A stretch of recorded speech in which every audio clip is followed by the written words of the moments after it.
Good Monday morning, boys and girls. This is Mr. Pell, and today I'm going to be reading to you one of my favorite books called The Talking Eggs by Robert D. Sansucci, illustrations by Jerry Pinkney. And I always like to read this book around Easter time because it does have some rabbits in it, and also, of course, it has some eggs as well. This is a folk tale, so it is fiction, and it includes some ordinary people who do some extraordinary things. After I read the book to you, I'm going to create a haiku quiz where you're going to have open-ended questions, and I would like it if you would respond to those questions. Those are going to be questions where you actually just type in your answer or what you think. So here is The Talking Eggs. This book has a lot of really cool illustrations, so I want to make sure that I share those with you. Back in the old days, there was a widow with two daughters named Rose and Blanche. They lived on a farm so poor it looked like the tail end of bad luck. They raised a few chickens, some beans, and a little cotton to get by. Rose, the older sister, was cross and mean and didn't know beans from birds' eggs. Blanche was sweet and kind and sharp as 40 crickets. But their mother liked Rose the best because they were alike as two peas in a pod, bad-tempered, sharp-tongued, and always putting on airs. And putting on airs means they're always trying to act wealthy or fancy. The mother made Blanche do all the work around the place. She had to iron the clothes each morning using an old iron filled with hot coals, chop cotton in the afternoon, and string the beans for supper. While she'd be doing these chores, her mom and sister would sit side by side in rocking chairs on the shady porch, fanning themselves and talking foolishness about getting rich and moving to the city where they could go to fancy balls wearing trail train dresses and lots of jewels.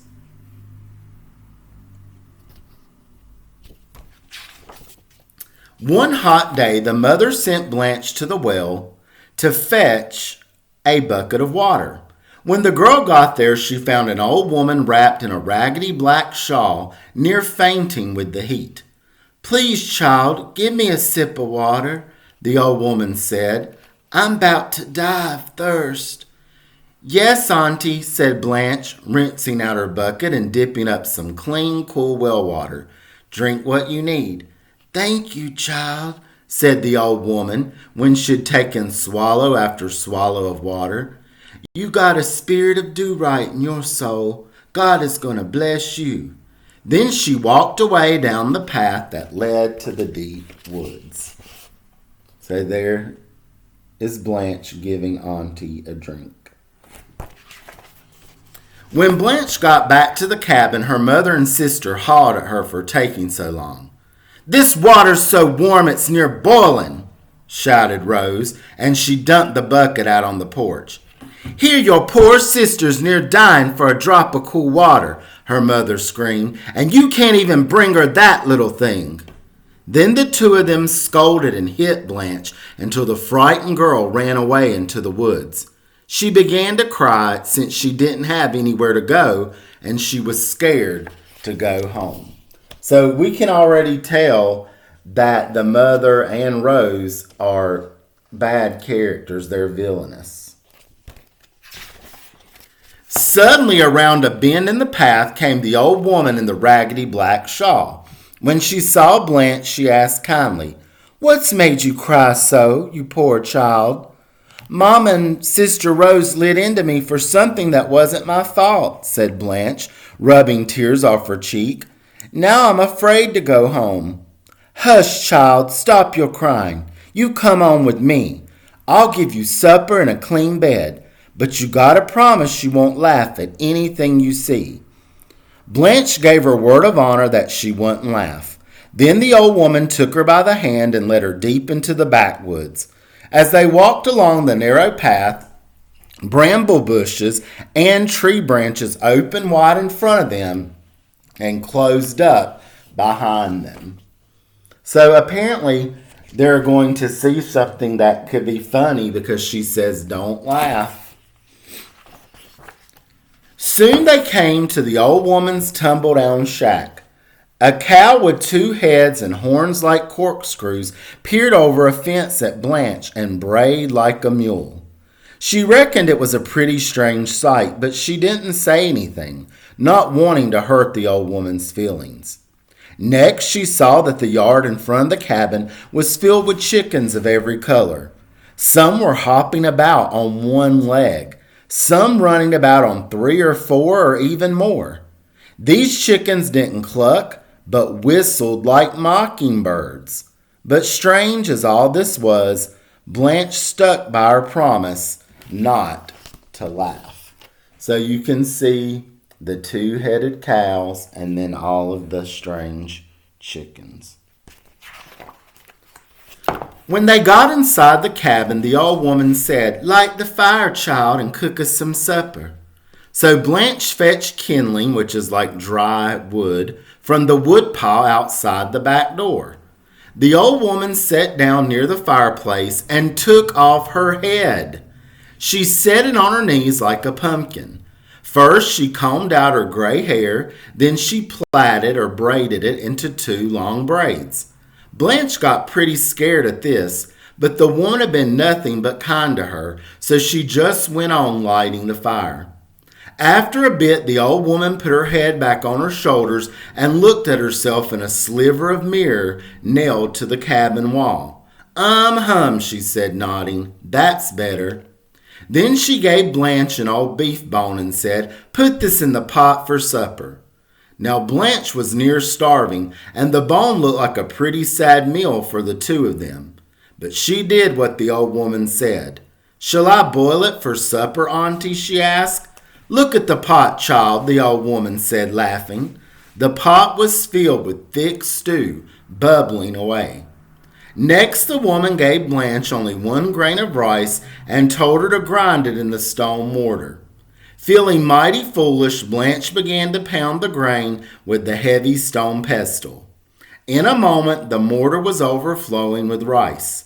When they had finished supper, the old woman said, "It's a fine moonshiny night, child. Come with me." So there she is, adjusting her head, putting it back on her body. They set themselves down on the back porch steps. After a time, dozens of rabbits came out of the underbrush and formed in a circle in the yard. The men rabbits all had frock-tail coats, and the lady rabbits had little trail-train dresses. They danced standing on their hind feet, hopping about. One big rabbit played a banjo, and the old woman hummed along with it.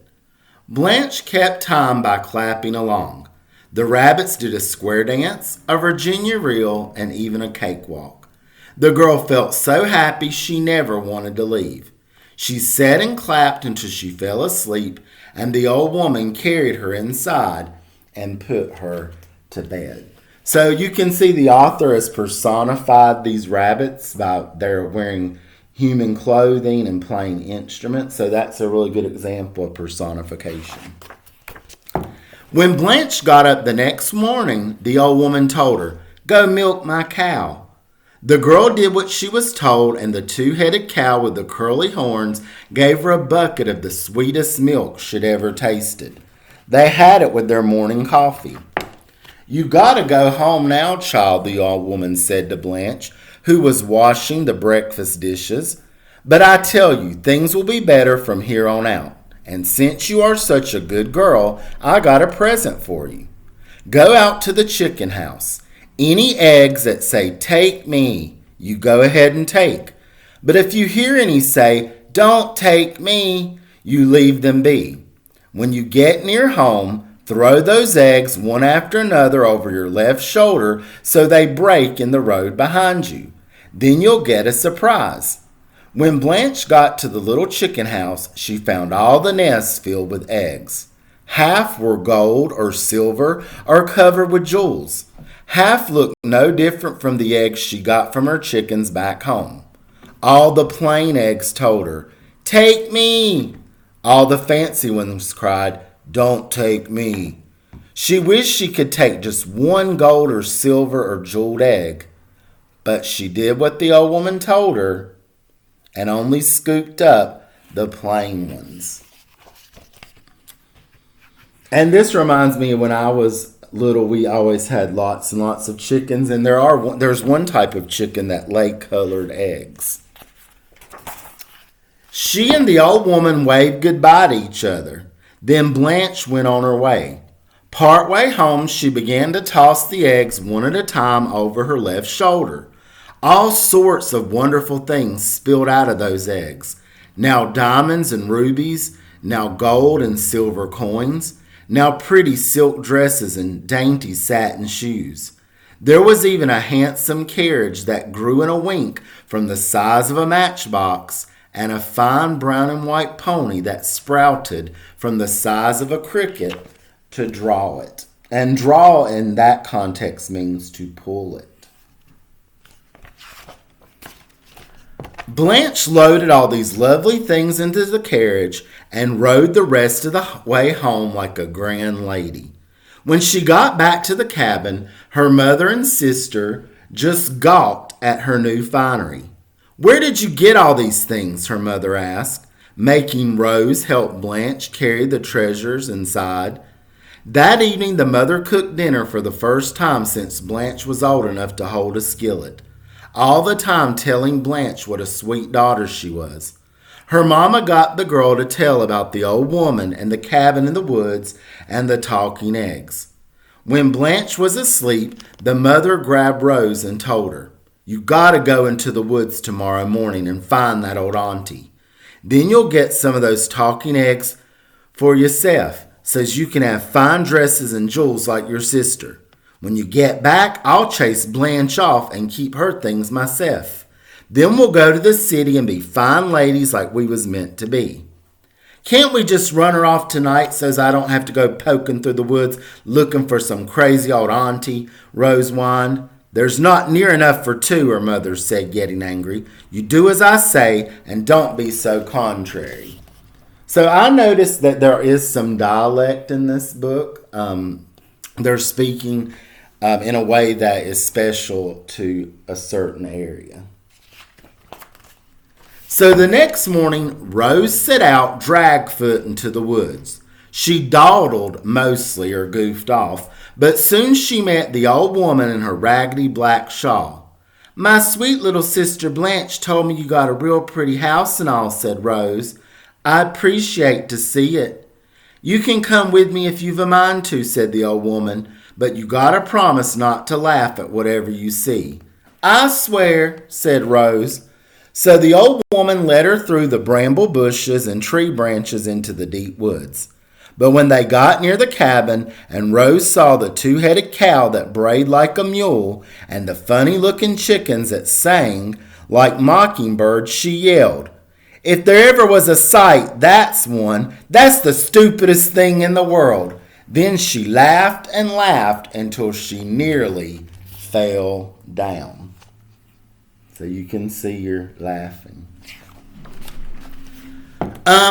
Said the old woman, shaking her head. Inside, Rose complained when she was asked to start the fire, and she wound up with more smoke than flame.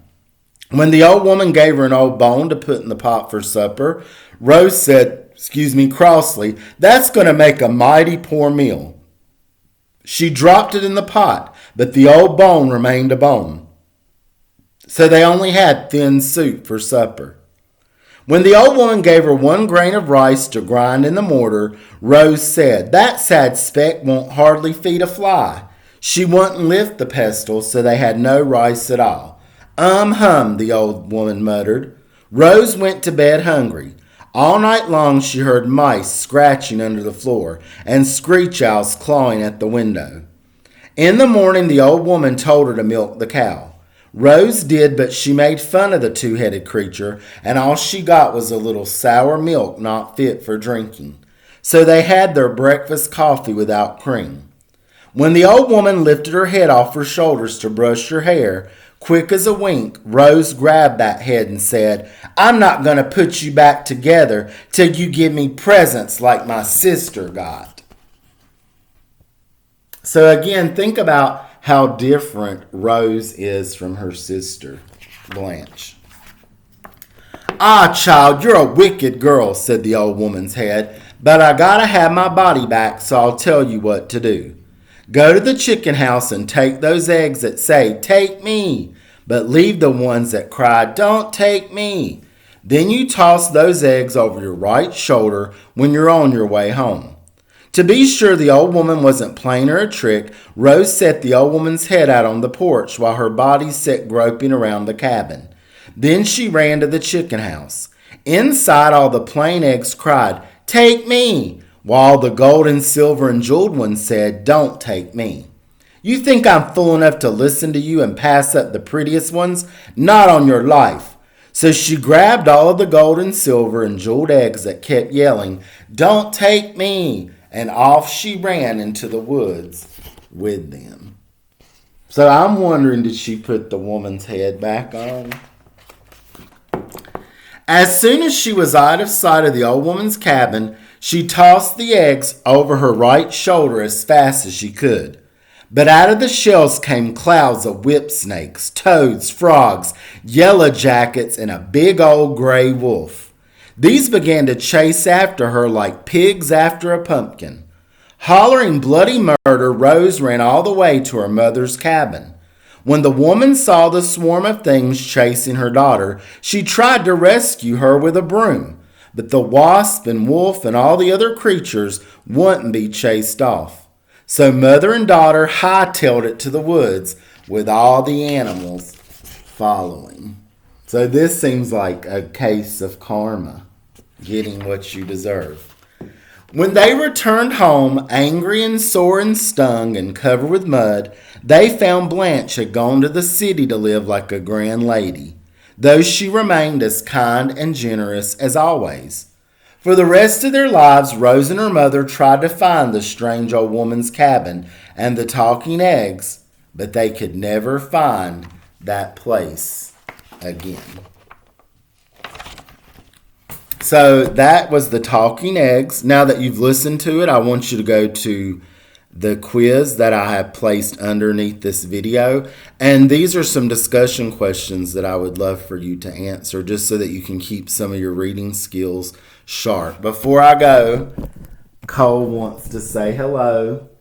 He's been standing there patiently waiting for me to finish the video. So I hope to read some other Easter books later this week.